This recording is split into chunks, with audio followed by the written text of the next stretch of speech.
Welcome to the third series of our show called Abaxoxi, The Storytellers, a Womanomics Africa initiative.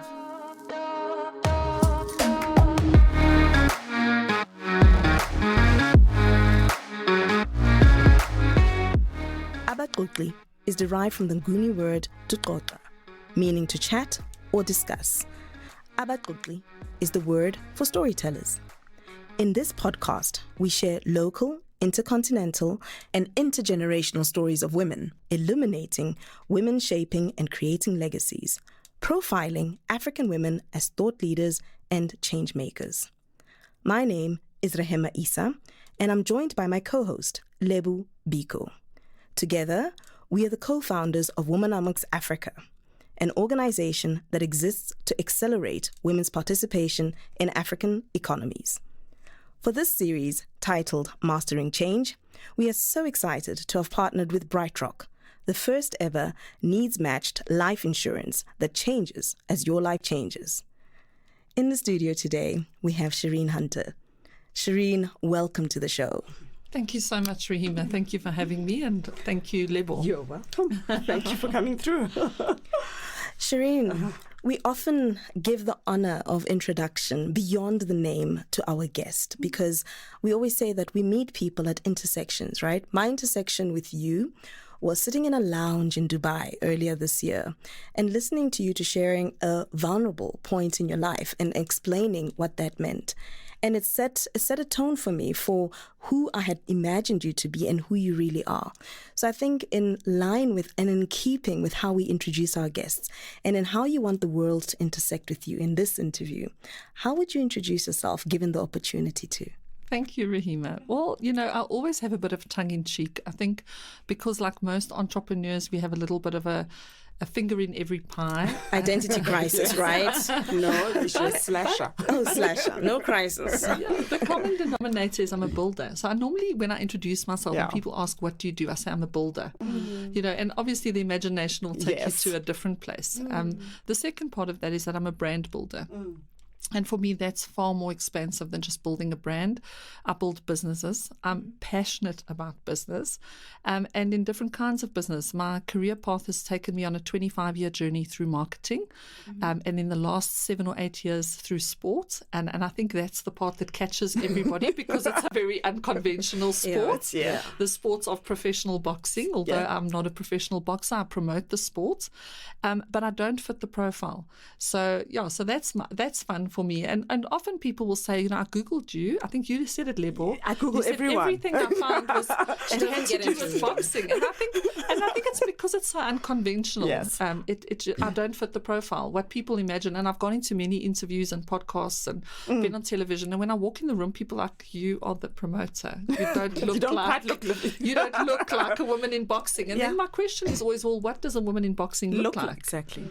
So I like to break the mold. I think I'm a bit unconventional in that way. I don't like stereotypes, and I'm a huge advocate for please don't tell me I can't because you'll find the best in me. You look like you're always up and ready for a match.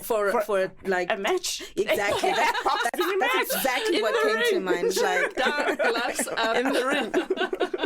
So you walk into a conversation like gloves up. Okay, bring it, hit me. Let me see what you got. I think that's how I take life on. To be honest, I think that's curious because speaking to you just before we got into the studio, and in the context of getting to know what you do, you said, well, fundamentally, for us to use 2 words to describe myself, I'm a brand builder. And I thought that's beautiful, right? Talk to us about being a brand builder and what that means for you, irrespective of the fields that you're occupying. And why that? Why that particular area did you decide to focus on? Yeah, I think the reason I'm so passionate about building businesses, and it's very close to the heart, is because it changes lives. Yeah. When you have the opportunity to get involved in a business and consult to leadership and do a turnaround strategy or take a business to another level, you have the opportunity to touch each person's life who's in that business. And I'm a people person. I always say I'm in the business of people.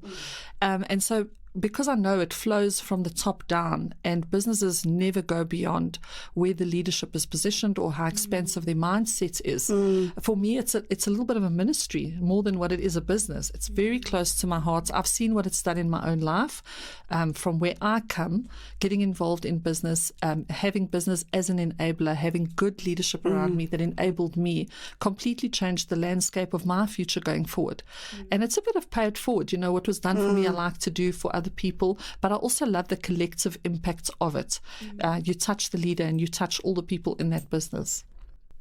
I've seen that in the work that you do, and I've seen that with the people that you've interacted with. I've had the beauty and benefit, and with Women of Stature, getting to know you a little bit, but also getting to know some of the people that you work with. And there's a huge consensus around the power of building brands that you represent personally. Coming into the session as well today, you said something that I think just piqued my interest, and I'm thinking, I need to bring that in. You talked about, not just building businesses, but building the business beyond the identity of the business owner. So I want to kind of get into that, but how I'd like for you to unpack that for us is telling us a bit about, you talk about building brands.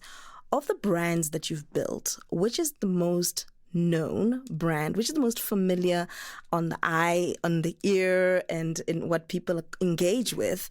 And why is that? Which of the brands that you've built perhaps are the most successful, and why is that the easiest brand for people to interact with? So you ask a tough question. Apparently, I don't ask easy questions, and I'm trying to not load it, but but there we go. I think it's a difficult question to ask because I've worked with a lot of corporate, business over the last 25 years.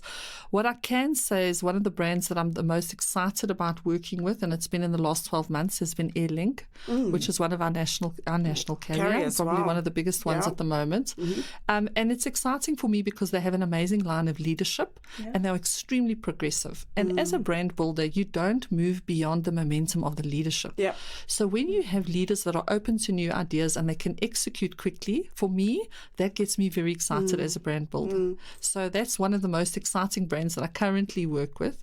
When I think about building a brand that I'm proud of, probably Unleashed Combat Sport, which is the professional boxing, because it was a little bit of an outlier. This is your business? This is my business.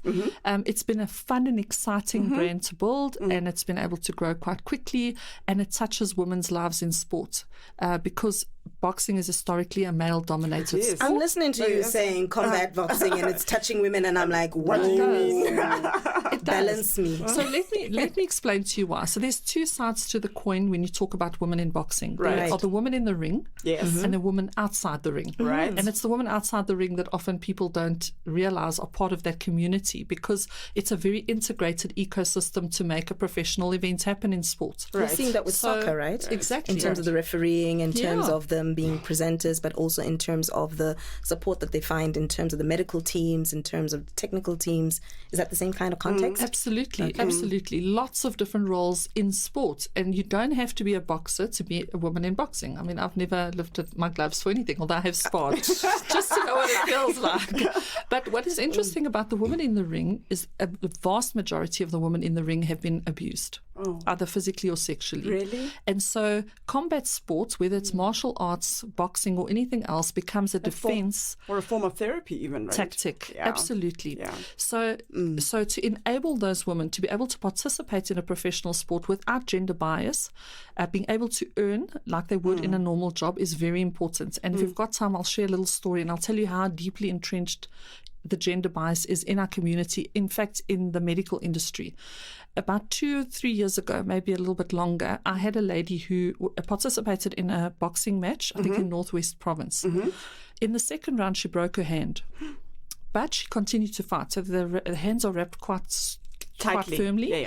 And she had broken her hand, but she wanted to finish the fight, very, very determined, and she did. She finished the fight, so she fought, I think it was 6 rounds at the time. Oh my goodness. And she won her fight fighting with one hand. My word. We didn't notice it because she just pulled her arm in that was broken, and she was jabbing with the opposite arm. Fine. So she gets out the ring, goes back to the change room. My husband was a professional coach at the time, my late husband, says to me her hand is broken and we need to attend to her. And the responsibility is obviously on the promoter whose tournament it was. And they were great. They got her in an ambulance, got her to the local provincial hospital. And here's when the wheels fall off. We walk in and the doctor on duty looked at her. Her hand by this stage was quite swollen up and she was in quite a bit of pain. Of course. And said to her, you know what? Women should not be fighting anyway. Take a seat over there. Never. And did not attend to her. Did not attend to her for about 6 hours. Never. I sat with that girl. And the doctor walked past, attended to everybody except her. Now, she's a champion in our country.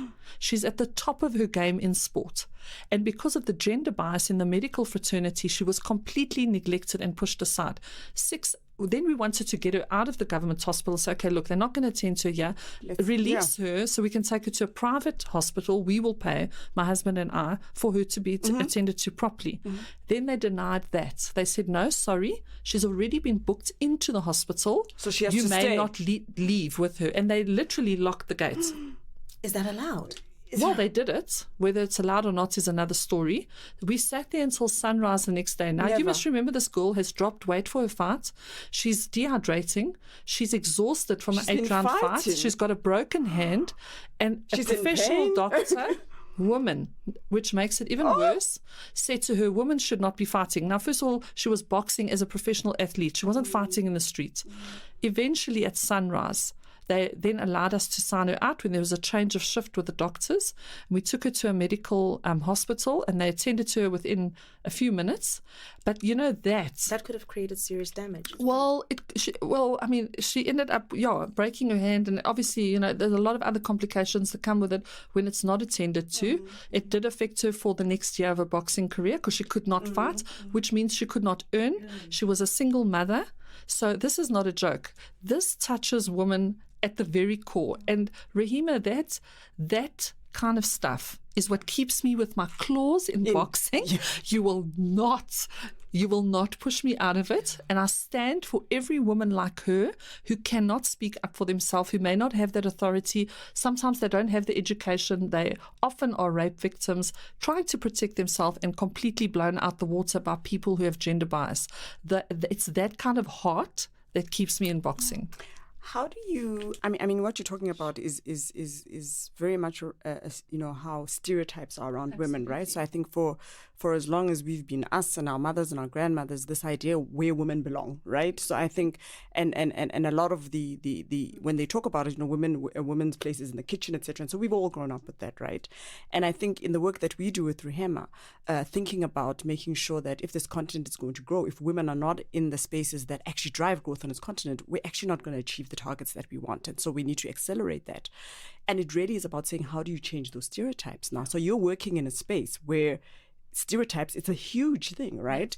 How are you dealing with that? How are you trying to change the stereotypes, or maybe your thoughts around what we need to do, right, to kind of change those stereotypes, because they don't only exist in boxing, they exist in many other areas, in sports, in the economy, etc. And hearing that you're a woman who says, you tell me no and I'll show you. Yeah. How are you doing? Even you tell the woman next to me no and I'll show you. Because that's even worse for me. I'm quite a strong person and I can stand up for myself, and I have been enabled along the way by wonderful men in business who gave me great opportunities. But now you sit next to your sister and she doesn't have those opportunities. Yeah. And what do? Do you just sit quietly and say nothing? So there's a quote that goes, the person who keeps quiet is as bad as the person who's causing the problem. Indeed. And I feel very passionately about that. It's not just about enabling myself. It's about protecting the girls and the ladies and the women on my left and my right who maybe don't have the same confidence or they don't have the same resources. I become a custodian of those women and protective of them. So I, with my big mouth, will go out there and say to the doctor, what you are doing is absolutely unprofessional, and I will report you, and this is not acceptable, and I will take it to the media, and don't treat that woman like that. I mean, we have that responsibility to each other, don't we? We do, not to keep quiet. I'm listening to you and I'm thinking, I'm a mother to two girls with very big mouths. Yeah, good. And I was having a conversation with a young one yesterday, and she's like, Mom, I'm going to speak out. If it's not, it doesn't just have to be me who I'm seeing an injustice happen to. It just has to happen to somebody close to me or next to me. The fact that I can see it, I can't keep quiet about it, right? As I'm curious about this boxer spirit that you have, has it always been there? Have you always been the one to say, there's an injustice happening and therefore I will exercise my agency and my power? Because you have to have a certain level of authority to speak up for something. There's got to be something that protects you to some extent, that gives you the safety to speak out. Have you always been that way? Is it something that evolved over time?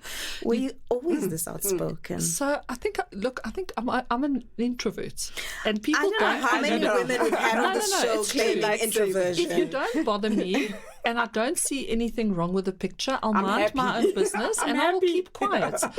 But there's a switch in me that you are going to flip when you treat people poorly in my company. Then there is another part of me that takes over. I think it has definitely grown as I've gotten older, and I'll tell you why. It's got nothing to do with age or maturity.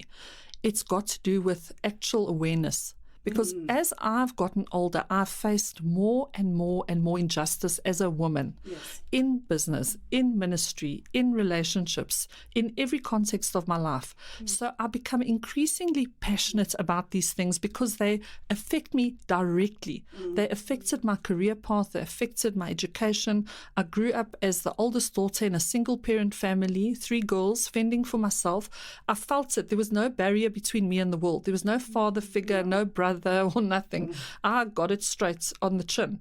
And I had to stand up for myself from a very young age. Then I went into the corporate space. 30 years ago, women were not at a leadership level. And I had to kind of fight my way to the front line, which fortunately I was able to do because I was very blessed to have amazing men in corporate South Africa who enabled me. And then got married, and then my husband passed away. And once again, you find yourself in a very vulnerable place where there's no barrier of protection, and you have to stand for yourself. And I would have to say that determination and maybe the volume of my voice has definitely been turned up since my husband passed away, because there are very opportunistic people. There's no gender bias in that, male and female, who take chances with you, when they think that you don't have a line of defense. And you have to come back roaring. Otherwise, you will be trampled on. There is no question about that. So what's the most frequently shared story about your business then? So you've told us about what you do and how you do it. If I were to ask somebody else and say Shereen Hunter, the businesswoman, what am I likely to get back, and why? Why is that, do you think? I think the thing that you're likely to, what people probably talk about is that I'm a no nonsense and very straight to the point. The one thing people say to me all the time is, "You are very honest," and I am very honest. Yes. Diplomatic as well. Yes. But I was groomed by men, and I give them all the credit. When you're groomed by men in business, men call a spade a shovel. It's a yes or it's a no. And women, we don't. No, women are very diplomatic, and they go around the mountain to deliver the same message. Honestly, so and I think it's in the way we're raised, socially, how we are raised. And if you think about it, women keep quiet, they don't say this, they don't say that. I was pushed into corporate South Africa and bumped up by a wonderful mentor who put me at the boardroom table at 22 years old as a national manager of a national brand. And I had to hold my own in that space. And it's like sink or swim. And I learned to say things quickly and concisely and very candidly and very frankly. So I think the one thing you always hear about me is very honest. And it's a bit of a tongue-in-cheek. Yeah. And I hope that I'm not offensive. I think I can be sometimes. Sometimes people are more sensitive than what I might be. But, most of the time, I think people appreciate it. And the other thing is, I think you give people permission to be honest when you are honest. They're like, okay, she said that. Let me just throw this in here. this is what I think, right? Exactly. Yeah.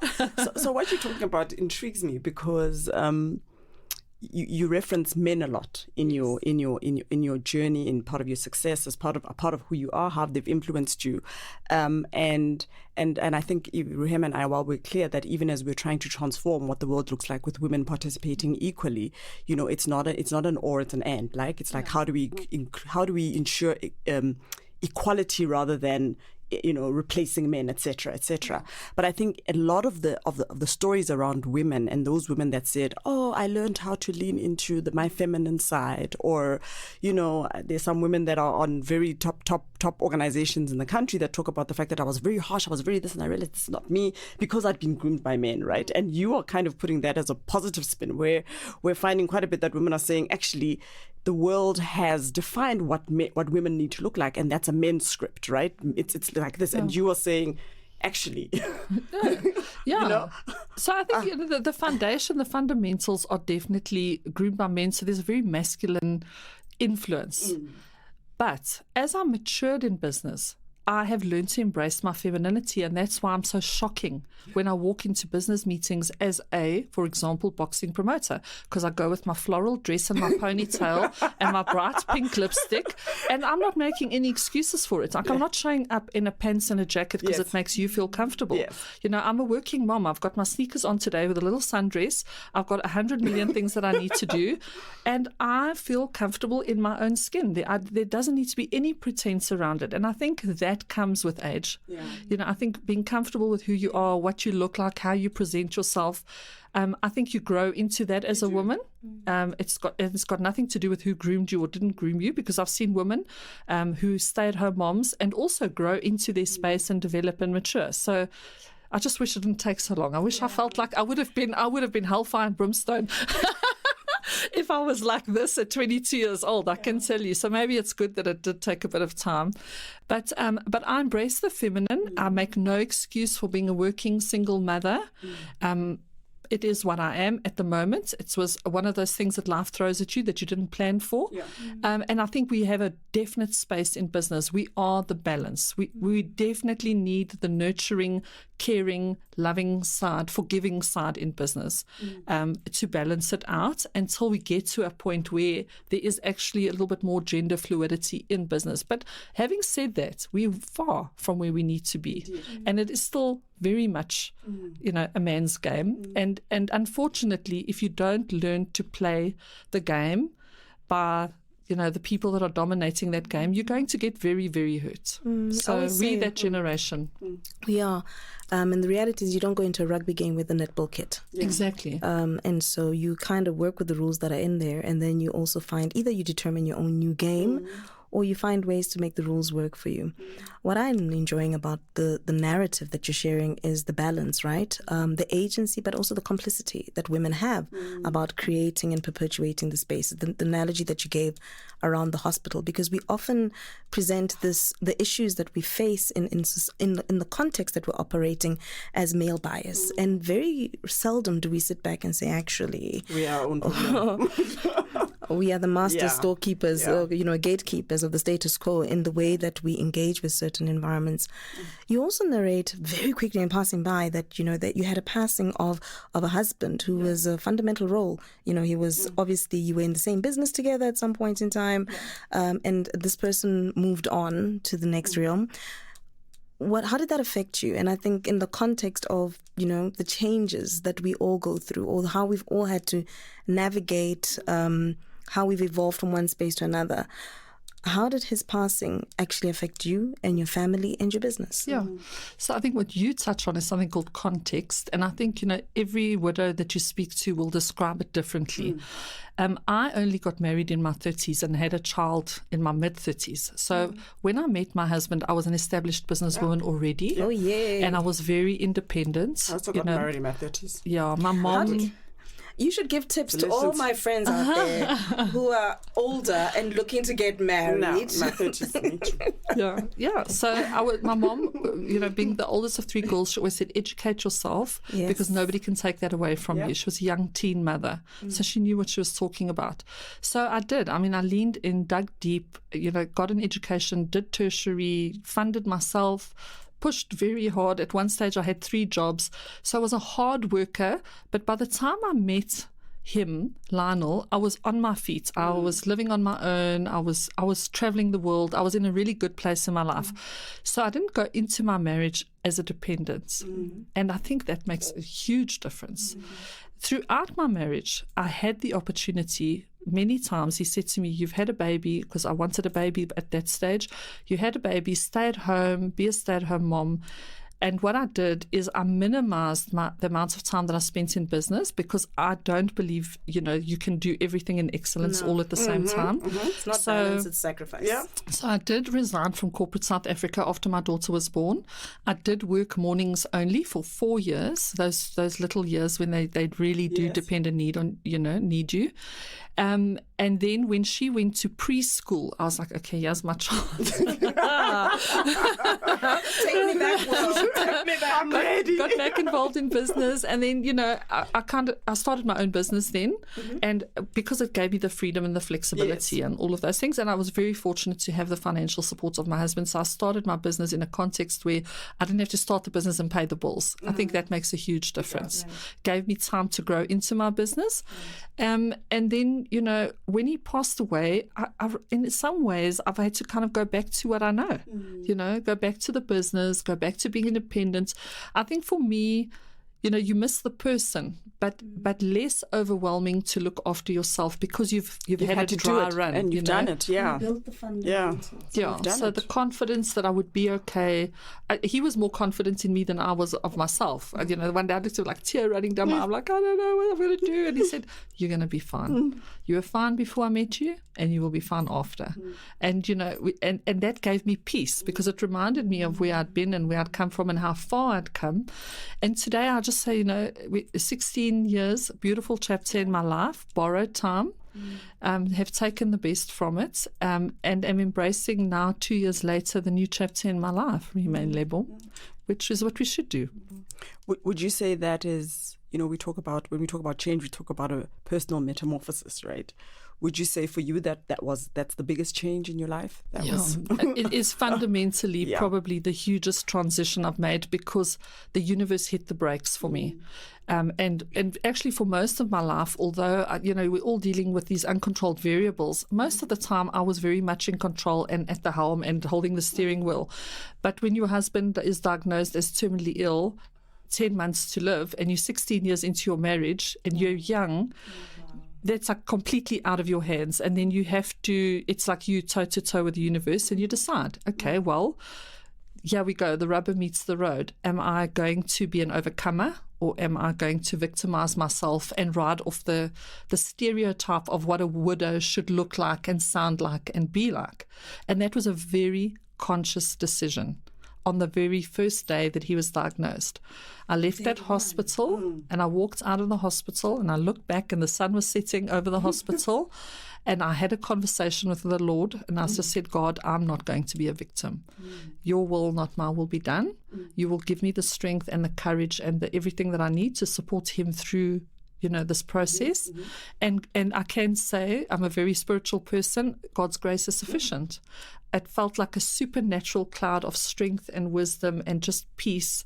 And actually now when people I meet, that I haven't seen for a while, they're like, "I don't know how you did it. You were so calm." But I always say, when you're faced with that, it comes. It's like when you give birth to your baby. Like, I don't know if I'll ever love this baby as much as I love my dog and all this kind of stuff. But the day you hold that baby, that's your baby. And the same happened when my husband was diagnosed. I realized, okay, I'm my mother's, I have to look after my child. She now got one parent. And my biggest thing was I felt she's losing her father. I don't want her to lose her mother too. I don't want to fall apart. As you said that, I'm like, how do I even ask the next question? Because I'm sitting here in awe. But I'm hearing, for me, 2 words come up from what you've just shared. The one is word that I think one of our previous guests, Nziki, was sharing about surrender, and Lebo shared about surrender. But I'm also hearing will. Yes. Yeah, that determination, that, that sense of I will. It's going to happen, and it's got to happen in a way that is comfortable, not comfortable, but I guess acceptable for me.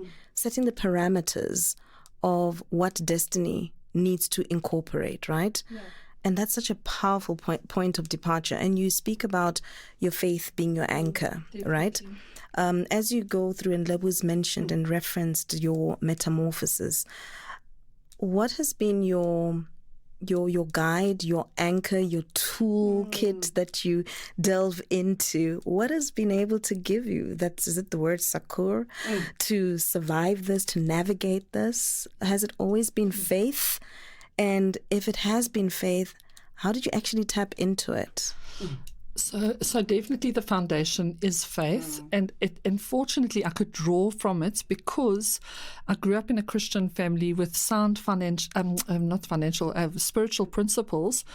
So everything that I had read and confessed and believed my whole life, I now had to tap into that. So I had this wealth of resource that I could tap into. But I also want to say what was hugely important to me, Rehema and Lebo, was my circle. I was extremely blessed that in that time I had cultivated relationships, very close, strong relationships with people who could come around me and hold me up and encourage me and direct me and correct me and allow me to bleed. You know, I was going to say, don't bleed in public. Don't bleed on other people. But I had a circle around me of people who protected me in that time. In fact, Charlotte from Women of Stature was one of them, who said, it's okay. Hawa Shafarai, who is in Dubai, Hadarat Global, another formidable woman. So I had these amazing people, male and female, who came around me and kind of covered me and said, grieve. I have observed personally your interaction with these women that you're speaking to, and I think that's also the grounding of having this interview with you, understanding that you draw into it. Help us and help our guests understand. You talk about them being there. What is the work that you did before that led you to have this kind of strong network? Because I think we kind of gloss over that you must have a great network. What did it look like? What did your life look like before that cultivated the nature of networks with that kind of net worth that you could tap into when you needed it? Well, I think the first thing to say about relationships, if you can't have a relationship with everyone. So I'm very sober in that I have a circle and then I have acquaintances. Yes. And my circle do get special treatment. They get my time. They get a lot of things from me. I invest in those relationships. I must say, I didn't realize I was investing in relationships I would later draw from. That I only realized when I was in it. I was like, thank God I have these people around me that I trust and have built up relationships with over the last few years and been loyal and faithful. Because I will say to you, I think women very quickly fall into the trap, and it is a trap. When you're in a committed relationship or you start a family, or even if you deep dive into business, that you neglect your personal relationships with your friends. And I didn't, fortunately. I kept the connect, I always reached out. They phoned me, I phoned them back. I sewed into their lives. I made work. I consciously did that, not realizing that they would actually be this huge barrier of protection around me in my darkest moments. Now I preach it from the mountaintops. I say what Tuli Madasela says, make your circle bigger. Make your circle bigger.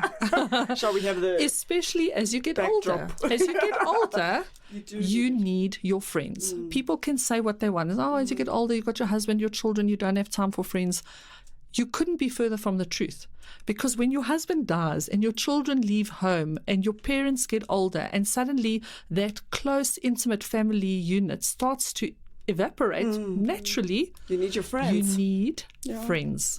And they know a different side of you, right? That without necessarily saying you're not authentic in other relationships, but your friends, they know things about you that...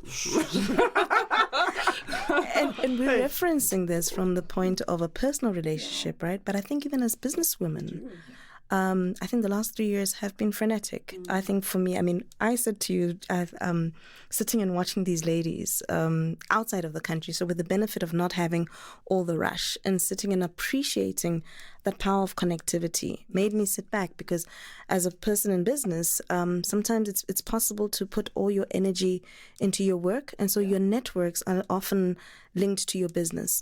But over and above being linked to your business, then it's also your children, and you don't often have the time or the luxury to anything outside of those to cultivate things outside of that. So how was that possible for you? How did you, because you said deliberately, and I kind of always say that, give us the juice. Give us the how. The tools, right? Yeah. The how.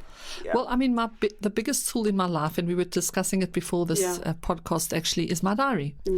I am sacred about my diary. Everything about my life is in that diary for the next 3 months, and I'm not exaggerating.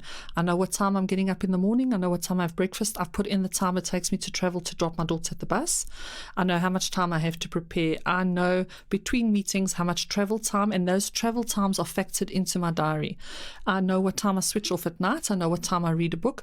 I'm extremely protective about my time and the value of the time of my life.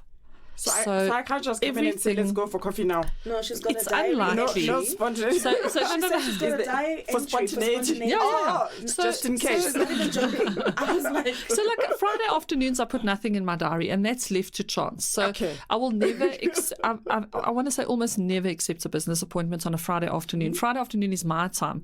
Weekends, I'm extremely territorial about. Unless I have an event with a client, I don't do meetings over weekends. That's my daughter. So I've made space in my life space for the things for that my need family to happen. and also for my friends. Yeah, for the things that need to happen. Because if you don't, then you neglect the relationships, you neglect yourself, you neglect your partner. It's very, very easy. And when you look at your diary at a glance, you can see what you're neglecting. I color code my appointments as well.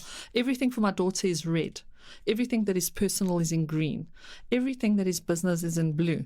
So at a glance, I don't even have to read. I can see by the colors when I open my diary what the week looks like. That's and beautiful. Where it's at. That's so practical. That is a New Year's resolution for me. Good. Can you give me the good tool? Yes. Color code your appointments on your digital diary because at literally a blink. In my tasks, I did it also with my tasks, and it's so helpful. And you're bringing to mind, I think there's a quote, and I'm not going to misquote where it is from, but that quote actually references the fact that discipline and order is the route to freedom. Of course. And you're just highlighting that for me again, that we always think that discipline and order means that you're constrained to, but it's actually the route to freedom because you've created the ability to live into the most powerful space that you occupying. And I think, wow. Make time to be happy. Because you don't want your business to become a burden. You don't want your marriage to be a burden. You don't want your family to be a burden. You want to make time to cultivate all of those relationships. And just coming back to the color coding, huge tool for businesswomen. At a glance at my diary on a Monday, I can see if I'm not spending enough time with clients. Because you've color coded all of because that, right? I can see. I might have 2 or 3 new business appointments for the week, which is not enough. And then I'll know where I need to put my energy in for the week. Or I can see if the personal stuff is overtaking or if there's not enough time for the personal stuff. Yeah. We are implementing that next year. High five. Yes. High five. Next year. I love, because I always say, when I talk to clients, actually, I always say you teach best what you most need to learn. So yes. No, it's true. It's true. So when I talk to clients and I say things don't happen by osmosis, right? No. That's exactly that we kind of, we don't appreciate that stuff takes work. I mean, I remember sitting in a place where they were talking about networking, and they say networking also doesn't just happen, right? There's work. There's the word work in networking for a reason, because it really does require. But thank you for that, because I think even for us, something that we can implement, but even more so, I think for our listeners that are listening to this and we're trying, talking about change and how you navigate change, I think the ability to kind of say, this is something I can do that helps me think about moving into different spaces and how I can go to that. As we kind of wrap up our conversation, we've talked a lot about your personal change, we've talked around your business, etc. What if we talk a bit into the future, right? So what are you seeing as changes in your work area, in the industries that you work in? What are you seeing, and what are you seeing, even as opportunities that women that might be in these areas can kind of look at, especially now as we're almost ending off the year and going into a new year? What are you seeing that we can kind of glean on? So what I am seeing a lot more of, and remember, when I talk about it, I talk about it over a period of 30 years in business specifically. What I'm seeing in business is women working together better. Love that. There is definitely, it's like waking the sleeping giants. Women are starting to communicate better with each other and are starting to understand the value of the collective, the insecurities dissipating as women grow in themselves, in stature. You know, the more mature you are in yourself and the more comfortable you are with yourself, the more open you are to other women. So, you know, as time passes and women mature in that space, commercial space that's now far more open, I'm definitely seeing a higher level of collaboration. What I'm also seeing is a lot of business leaders really reaching out for that time out.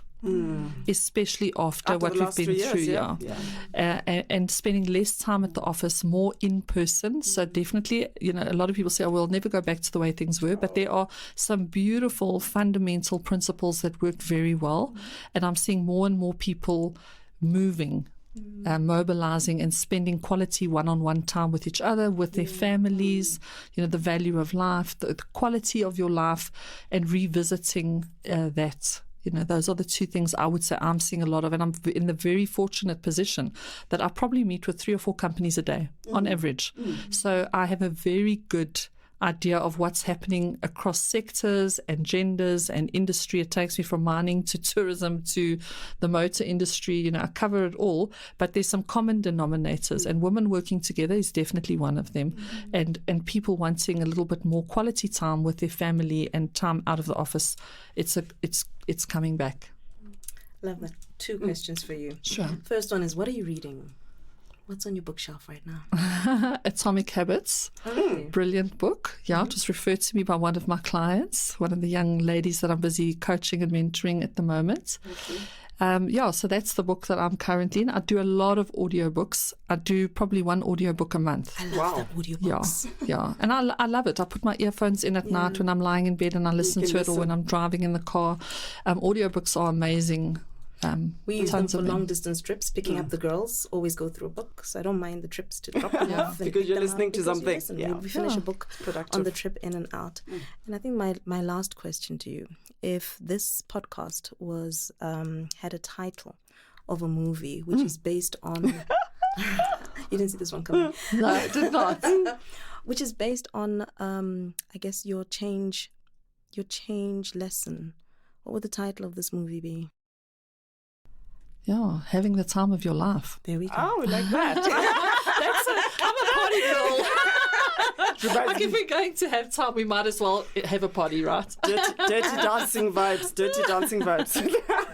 time of your life. Of course. I'm giving away my age. Lebo, this is the time of your life. It has to sitting here is the time of your life. Absolutely. And so how are you using it? Exactly, right? Yeah, exactly. Very, very much. Thank you, Shereen. Absolutely. Thank you for making the time.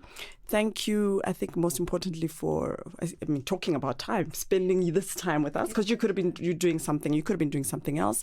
Thank you for the insights. We're always so alive to the fact that every woman that we've had sitting in the chair that you're sitting in now always brings a different perspective, right?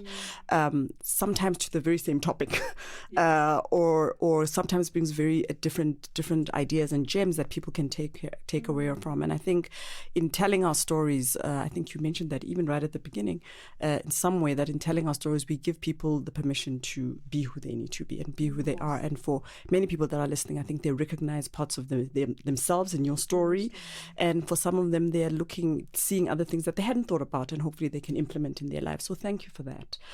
We are probably very much alive to the fact that this won't be the last time we have any conversation with you. Awesome. And we're excited to see what happens in your business. But thank you. Thank you for this time. Thank you, Lebo. And thank you, Rehema, for inviting me. I've been looking forward to it for the longest time. Did you feel my energy? I felt your energy. She was like, we have to have you. And she's like, I want to be. And I'm like, let's do this. Exactly. Thank you for the gift of time, the gift of presence, and the gift of wisdom.